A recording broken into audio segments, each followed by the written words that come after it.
Friends, welcome to Salem புனிதாஸ் recipes. எல்லாரும் எப்படி இருக்கீங்க? இன்னைக்கு நம்ம எஸ்பிஆர் ஹோம்மேட் மசாலாவோட குருமா மசாலா வச்சு நம்ம எக் குருமா எப்படி பண்ணுறதுன்னு பார்க்கலாம். நம்ம குருமா மசாலாவுக்கு வெஜ் குருமா தான் பண்ணணும் அப்படின்னு இல்லை.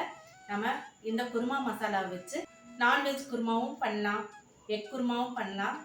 ரொம்பவே டேஸ்ட்டாக இருக்கும். இந்த எக் குருமா சப்பாத்தி பரோட்டாவுக்கும் ரொம்ப நல்லாயிருக்கும். அதே சமயம் சாதத்தோடையும் பிசைஞ்சு சாப்பிட்லாம். இதை எப்படி சார் இந்த வீடியோவில் போய் பார்ப்போம். வீடியோக்குள்ள போகிறதுக்கு முன்னாடி நம்ம சேலம் புனிதாஸ் ரெசிபீஸ் சேனலை மறக்காமல் சப்ஸ்கிரைப் பண்ணுங்கள். பிடிச்சிருந்தா ஒரு லைக் பண்ணுங்கள், உங்கள் ஃப்ரெண்ட்ஸ் அண்ட் ரிலேட்டிவ்ஸ்க்கு ஷேர் பண்ணுங்கள். வாங்க வீடியோக்குள்ள போகலாம். இந்த டேஸ்டியான எக் குருமாவுக்கு என்னென்ன பொருட்கள் தேவைன்னு இப்போ பார்க்கலாம் வாங்க.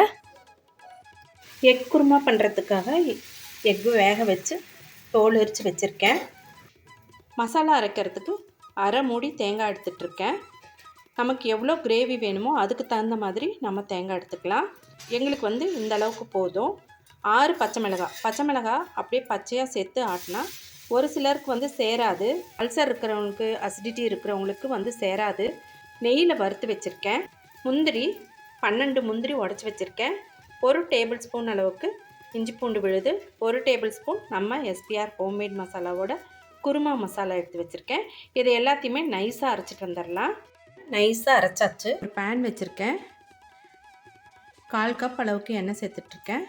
கூடவே 2 டேபிள் ஸ்பூன் அளவுக்கு நெய் சேர்த்துக்கலாம். இந்த குருமா பண்ணுறது ரொம்ப ரொம்ப ஈஸி. உளுத்தம்பருப்பு சேர்த்துக்கலாம்.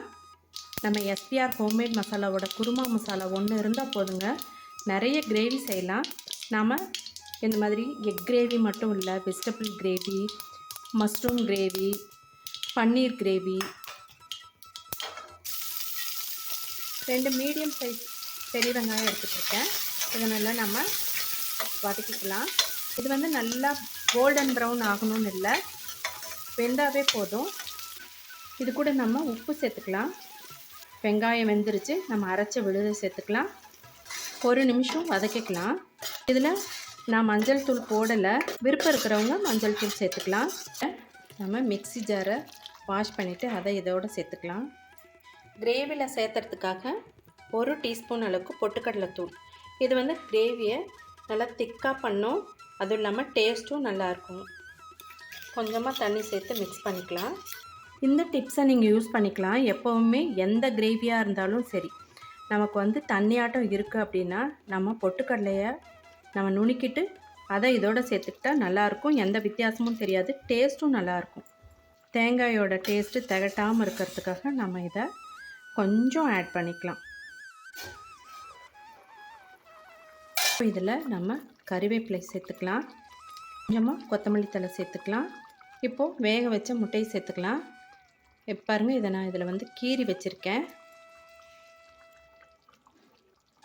இப்போது வேக வச்ச முட்டை எல்லாத்தையுமே நம்ம கிரேவியில் சேர்த்துக்கலாம்.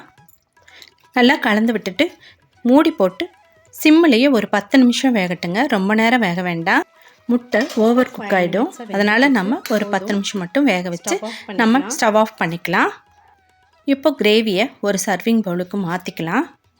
இந்த கிரேவியை நீங்களும் ட்ரை பண்ணி பாருங்கள். இதே மாதிரி ஒரு இன்ட்ரெஸ்டிங்கான வீடியோவில் மீட் பண்ணலாம். தேங்க்யூ ஃபார் வாட்சிங்.